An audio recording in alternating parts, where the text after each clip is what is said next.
Hey guys, आज मैं causative verb make और गेट में क्या डिफरेंस होता है वो आज मैं बताने वाली हूँ। गाइस, स्क्रीन पर आप ध्यान से देखिए, मैंने एक तरफ मेक के सेंटेंसेस और दूसरी तरफ गेट के सेंटेंसेस लिखे हुए हैं। पहले मैं ये बता दूं कि इन दोनों का यूज हम सही तरीके से कैसे करें। अगर आप मेक की बात करें तो हमेशा ये याद रखें कि इसमें ऑब्जेक्टिव केस साथ में रहता है, मतलब जिस व्यक्ति से आप काम करवाओगे वो व्यक्ति आपका यहीं पर आ जाएगा, इसी के साथ आ जाएगा, जिसको आपको ऑब्जेक्टिव केस के बेसिस पे यूज करना है। ये मैं आपको स्ट्रक्चर लिखकर अच्छी तरह से बताऊंगी।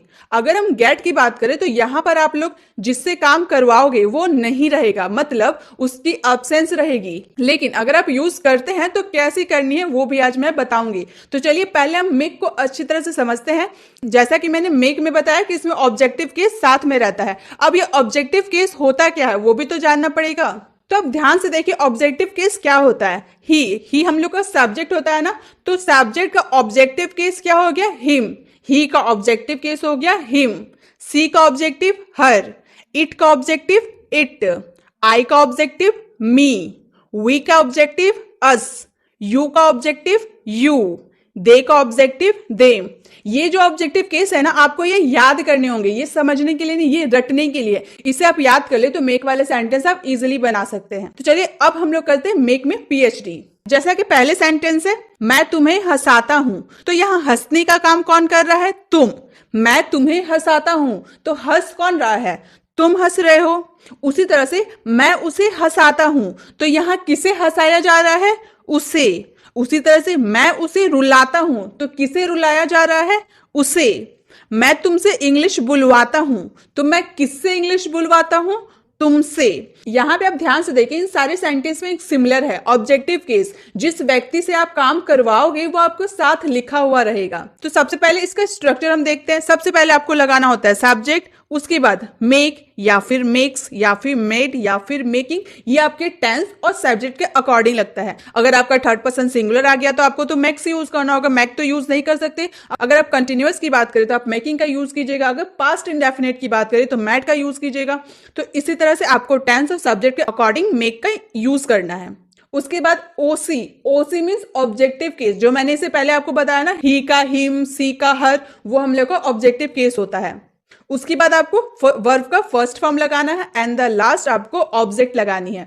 जैसा कि मैंने कहा था, मैं तुम्हें हंसाता हूं, तो हम बोलेंगे सबसे पहले सब्जेक्ट आई। सब्जेक्ट हम लोग को लगा दिए मेक के लिए आई। आई के जस्ट बाद हम लोग को मेक का यूज करना है, मेक यू। तुम्हें हंसाने का काम कर रहा ना, ये जो यू है ना, ये हम लोग का ऑब्जेक्टिव केस है। यू का ऑब्जेक्टिव केस यू ही था, आपको तो याद होगा, मैंने आपको बोला कि ये याद करने वाला है। तो यू का ऑब्जेक्टिव केस यू ही रहता है, तो ये हम लोग का यू जो है ये ऑब्जेक्टिव केस है। उसके बाद यहाँ हंसने का काम हो रहा है, तो laugh. I make you laugh. मैं तुम्हें हंसाता हूं, यहां हम लोग का ऑब्जेक्टिव केस तुम्हें। यहां पर किसे हंसाने की बात की जा रही है? तुम्हें। मैं उसे हंसाता हूं, किसे हंसाता हूं? उसे हंसाता हूं, तो I make him laugh. I make him laugh. मैं उसे रुलाता हूं, मैं किसे रुलाता हूं? उसे। I make him cry. I make him cry.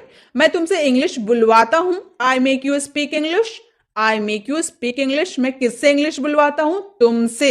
तुमसे हो गया ऑब्जेक्टिव केस। तो इन शॉर्ट में आपको यह बताना चाहती हूं, यहां पे काम जो है ना वो आप नहीं कर रहे बल्कि किसी और से करवा रहे हैं, इसलिए हम इसे पॉजिटिव सेंटेंसेस कहते हैं। मैं पॉजिटिव वर्ब पे बेस्ड ऑलरेडी एक वीडियो अपलोड की हूं, उन्हें जरूर देखिएगा, उससे भी आपको काफी हेल्प मिलेगी। तो गाइस यहां पे आप ध्यान दें कि मेक जब आपको जहां यूज करना होगा ना, वहां पे सिर्फ वर्ब का फर्स्ट फॉर्म यूज करना होता है। अगर आप सेंटेंस में मेक का यूज करें तो वहां आपको वर्ब का फर्स्ट फॉर्म लगाना है, वर्ब का फर्स्ट फॉर्म लगाना है। और गेट में क्या लगाना है वो हम लोग आगे देखेंगे। जैसे नेक्स्ट सेंटेंस है, वह उससे काम करवाती है। सी मेक्स हिम डू वर्क। यहां वह सी करवाती है, लड़की की बात कर रहे हैं ना, इसीलिए सी। और सी हम लोग का थर्ड पर्सन सिंगुलर होता है, इसीलिए मेक ना यूज करके हम लोगों ने मेक्स का यूज किया।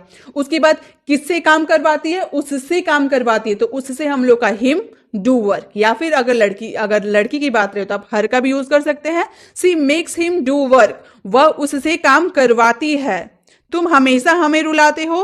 तुम हमेशा किसे रुलाते हो? हमें रुलाते हो। हमें हमारा ऑब्जेक्टिव केस है, तुम हमेशा के लिए यू ऑलवेज। उसके बाद हम लोग को मेक का यूज करना है, तो मेक का यूज कर दिए। फिर हमें का ऑब्जेक्टिव केस अस। उसके बाद रुलाने के लिए cry. You always make us cry. तुम हमेशा हमें रुलाते हो।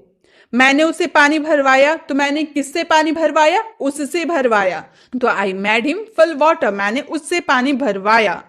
वह हमें दौड़ा रहा है, यहाँ पे वह नहीं दौड़ रहा, वह हमें दौड़ा रहा है। यहाँ दौड़ने का काम कौन कर रहा? हम कर रहे हैं। तो बोलेंगे he is making us run. ये कंटिन्यूअस था, रहा है, रही है, तो हम लोग को कंटिन्यूअस टेंस होता है, प्रेजेंट कंटिन्यूअस है। He is making us run, वह हमें दौड़ा रहा है। गाइज, आप लोगों ने सारे सेंटेंस में ये नोटिस किया होगा कि हम लोगों ने टेंस और सब्जेक्ट के अकॉर्डिंग मेक को चेंज किया है। इसी तरह से आप मेक का यूज मॉडल्स के साथ भी कर सकते हैं। काफी स्टूडेंट को ये कंफ्यूजन रहती है कि सिर्फ टेंस के साथ ही हम लोग मेक का यूज कर सकते हैं। नहीं, आप मॉडल्स के साथ भी मेक का यूज कर सकते हैं, बस आपका सेंटेंस पे डिपेंड करता है। जैसे कि हम कुछ मॉडल वाले एग्जाम्पल्स भी देखते हैं। जैसे अगर हम कहें मैं आपसे इंग्लिश बुलवा सकता हूं। गाइस, अगर आप मॉडल्स नहीं जानते हो तो आप मेरी मॉडल्स वाली वीडियो को देख सकते। आपकी जो मॉडल्स में पकड़ है वो काफी अच्छी हो जाएगी। जैसे मैं आपसे इंग्लिश बुलवा सकता हूं, I can make you speak English. तो यहाँ पे कैन के साथ हम लोग मेक का यूज कर सकते हैं, मॉडल्स के साथ हम लोग मेक का यूज कर सकते हैं। मैं आपसे इंग्लिश बुलवा सकता हूं, मेरे में एबिलिटी है आपसे इंग्लिश बुलवाने की। I can make you speak English. मैं आपसे इंग्लिश बुलवा सकता था, पास्ट की बात कर दी, I could make you speak English. I could make you speak English. मैं आपसे इंग्लिश बुलवा सकूंगा, I will able to make you speak English. I will able to make you speak English. मुझे आपसे इंग्लिश बुलवानी चाहिए, I should make you speak English. Should का use चाहिए के लिए करते हैं जब एडवाइस देनी या फिर लेनी हो। तो मुझे आपसे इंग्लिश बुलवानी चाहिए, I should make you speak English. मुझे आपसे इंग्लिश बुलवानी है, I have to make you speak English. I have to make you speak English. मुझे आपसे इंग्लिश बुलवानी है। मुझे आपसे इंग्लिश बुलवानी थी, I had to make you speak English. I had to make you speak English. मुझे आपसे इंग्लिश बुलवानी होगी, I will have to make you speak English. I will have to make you speak English. मैं आपसे English बुलवाया करता था, I use to make you speak English. I use to make you speak English. मुझे आपसे English बुलवाने की जरूरत है, I need to make you speak English. I need to make you speak English. मुझ में आपसे इंग्लिश बुलवाने की हिम्मत है, हिम्मत की बात कर दी है ना, तो बोलेंगे I dare to make you speak English. I dare to make you speak English. तो देखा गाइस, हम लोगों ने मेक का यूज मॉडल्स के साथ भी किया। किस मॉडल वर्ड के साथ मेक का यूज करना है वो डिपेंड करता है आपको सेंटेंस में। आपको एडवाइस देनी हो तो शुड का यूज करेंगे। अगर आपको डेयर की बात करनी हो, हिम्मत की बात करनी हो तो डेयर का यूज करेंगे। अगर जरूरत की बात करनी हो तो नीड का यूज करेंगे। जो आपका सेंटेंस है उस पर डिपेंड करता है कि आप कौन सा मॉडल वर्ब यूज करें, उसके साथ मेक का यूज करना है। बस आप खुद नहीं किसी और से काम करवाओगे तब आप उसमें मेक का यूज करना है। क्लियर? इन शॉर्ट आप सभी मॉडल्स के साथ मेक का यूज करके बना सकते हैं। तो मेक का यूज तो हम लोग जान गए। अब बात करते हैं गेट की, जिसमें बहुत सारे स्टूडेंट कंफ्यूज रहते हैं। उन्हें लगने लगता है कि गेट उनकी बस की बात नहीं है। तो आज के बाद आप बोलिएगा गेट आपके बाएं हाथ का खेल है, क्योंकि गेट को समझना बहुत ही आसान है। जैसे मैंने कहा, मैं बाल कटवाता हूं। यहाँ पे आप देखिए, जिससे आप बाल कटवाने की बात कर रहे हैं उसका जिक्र नहीं हुआ है। यहाँ पर आप है, लेकिन जिसे काम करवा रहे हैं वो नहीं है। और उसे अगर लाना भी होगा तो कैसे लाएंगे वो भी मैं आपको बताने वाली हूँ। तो सबसे पहले आप इसके स्ट्रक्चर को देखिए। सबसे पहले हमें लगाना होता है subject, then get, gets, got, getting. ये डिपेंड करता है आपके सब्जेक्ट और टेंस पे। प्लस ऑब्जेक्ट, यहाँ पे ऑब्जेक्टिव केस नहीं होता है, क्योंकि किससे आप काम करवा रहे हैं वो तो है ही नहीं, इसलिए यहाँ ऑब्जेक्टिव केस नहीं लगता है, ऑब्जेक्ट लगता है। आपके गेट के बाद ऑब्जेक्ट लगेगा। प्लस वर्ब का थर्ड फॉर्म। मेक में हम लोगों ने वर्ब का फर्स्ट फॉर्म यूज किया था, लेकिन गेट में आपको वर्ब का थर्ड फॉर्म यूज करना है। प्लस अगर आप एजेंट, जिससे आप काम करवा रहे हैं, उसके अगर आप जिक्र करना चाहें तो वो लास्ट में करेंगे। लास्ट में आपको उसका जिक्र करना है, बीच में कहीं भी नहीं करना है, आपको लास्ट में उसका जिक्र करना है। अब मैं आपको सेंटेंस बताऊंगी जिससे आपको और भी अच्छे से क्लियर हो पाए। जैसे मैंने कहा, मैं बाल कटवाता हूं, आई गेट हेयर कट। आई हम लोग का सब्जेक्ट, उसके बाद गेट का यूज किए, उसके बाद हेयर कट हम लोग का ऑब्जेक्ट था, प्लस वर्ब का third form. I get hair cut. मैं अपने बाल कटवाता हूं, I get my hair cut. मैं अपने बाल कटवाता हूं, I get my hair cut. मैं यहाँ किससे बाल कटवा रहा हूं उसकी बात नहीं की गई है। मैंने अपने बाल कटवाए, I got my hair cut. मैंने अपने बाल कटवाए, I got my hair cut.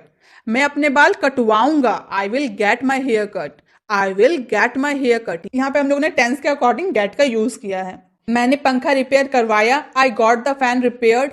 I got the fan repaired. अब आपके मन में ये सवाल आएगा कि मैम यहाँ पे द फैन हम लोग यूज किए हैं, इसकी जगह क्या हम ऑब्जेक्टिव केस नहीं लगा सकते? तो गाइस बिल्कुल लगा सकते। जैसे कि मैंने कहा, वह तुम्हें मरवा देगा, वह तुम्हें मरवा देगा। अब एक आदमी है जो बहुत ही खतरनाक है और मैंने आपसे कहा कि वह तुम्हें मरवा देगा। यहाँ पे मरवाने का जो काम है ना वो तुम नहीं कर रहे हो, करवाने वाला कोई दूसरा व्यक्ति है जो तुम्हें मरवा देगा। तो इसकी इंग्लिश बनेगी he will get you killed, he will get you killed.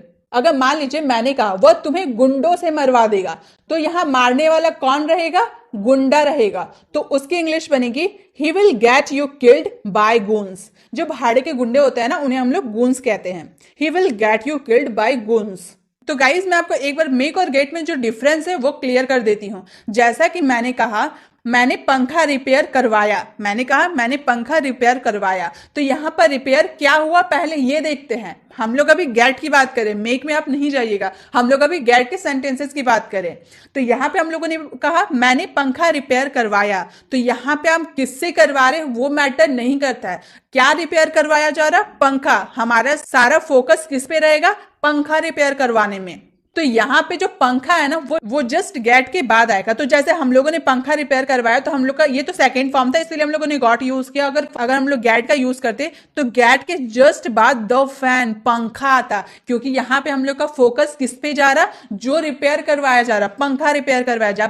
जब आप गेट की बात करेंगे तो आप किससे करवा रहे वो मैटर नहीं कर रहा, बल्कि वो मैटर कर रहा कि आप क्या रिपेयर करवा रहे। पंखा रिपेयर करवा रहे हैं ना, अगर बाइक रिपेयर करवा रहे तो बाइक पे फोकस जाएगा, कार रिपेयर करवा रहे तो कार पे फोकस जाएगा। लेकिन यहाँ पे हम लोगों ने क्या रिपेयर करवाया? पंखा रिपेयर करवाया, तो हमारा सारा फोकस पंखा पे जाएगा। तो गेट वाले सेंटेंस में गेट के जस्ट बाद आपको द फैन यूज करना है, क्योंकि हम लोग रिपेयर करवा रहे द फैन। अगर आपको कार रिपेयर करवाना है तो आई got the fan, I got the car repaired.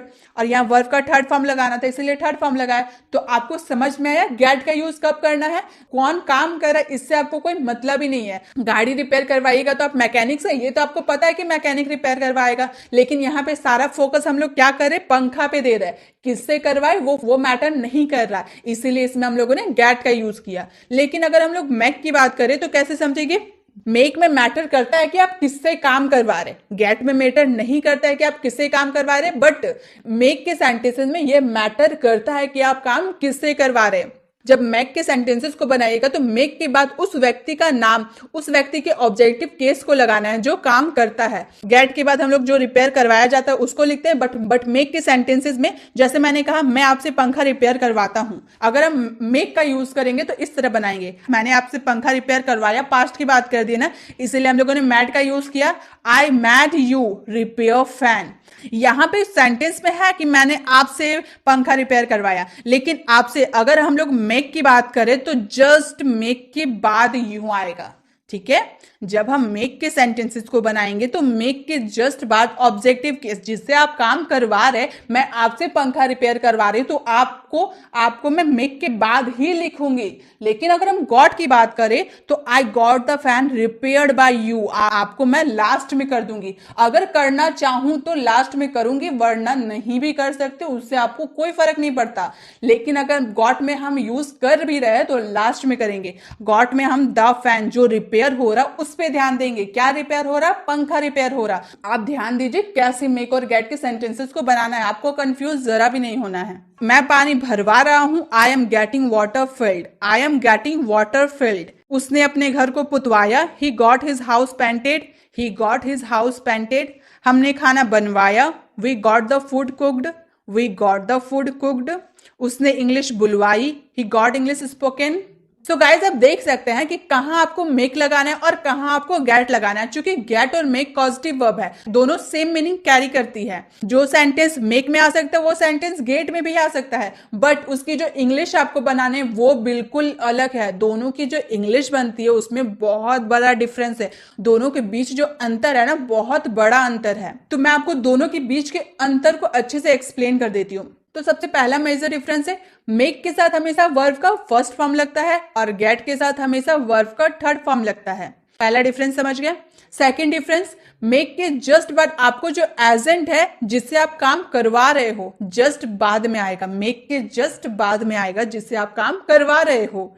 लेकिन गेट में वही एजेंट आपका लास्ट में चला जाता है, क्योंकि गेट में आपको जो काम हुआ है उसकी बात करनी होती है, जो काम किया है उसकी बात नहीं करनी होती है। फॉर एग्जाम्पल, मैंने घर साफ करवाया, यहाँ पे किससे साफ करवाया गया वो नहीं है, उस पर फोकस किया जा रहा है जो साफ हो रहा है, यानी कि यहाँ क्या साफ हो रहा है, घर साफ हो रहा है। तो इसे हम कैसे बोलेंगे, मैंने घर साफ करवाया, I got the house cleaned.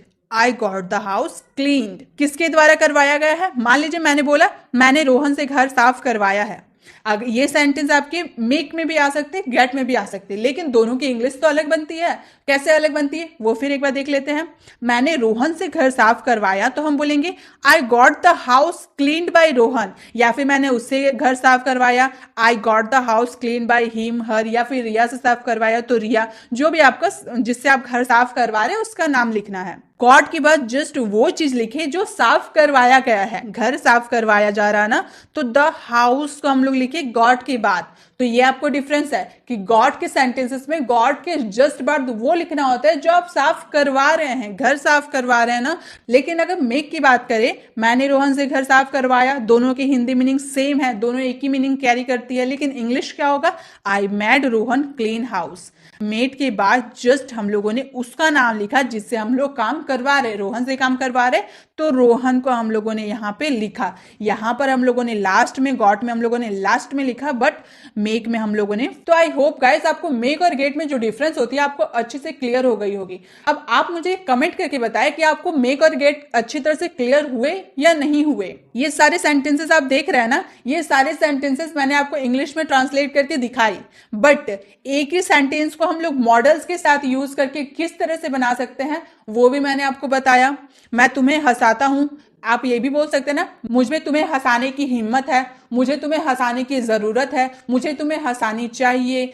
एक ही सेंटेंस से आप बहुत सारे सेंटेंस बना सकते हैं, मॉडल्स का यूज कर सकते हैं। तो आप इसका आंसर बस एक सेंटेंस, अब मैंने आपको एक ही सेंटेंस दिया सभी मॉडल के साथ बनाने के लिए। अब आप अगर मॉडल्स नहीं जानते हैं तो लेफ्ट साइड आप क्लिक करके डायरेक्ट मॉडल्स वाली वीडियो में चले जाइए, मॉडल्स को सीखिए और इस सेंटेंस को सभी मॉडल्स के साथ यूज करके इंग्लिश में ट्रांसलेट कीजिए और मुझे इसका आंसर कमेंट बॉक्स में कीजिए। अगर आपको वीडियो अच्छी लगी तो वीडियो को लाइक करें, अगर आप चैनल पर नए तो चैनल को सब्सक्राइब कर बेल आइकन जरूर क्लिक कीजिएगा ताकि जब भी मैं वीडियो अपलोड करूं आप तक नोटिफिकेशन मिलती रहे। मिलते हैं नेक्स्ट वीडियो में, तब तक के लिए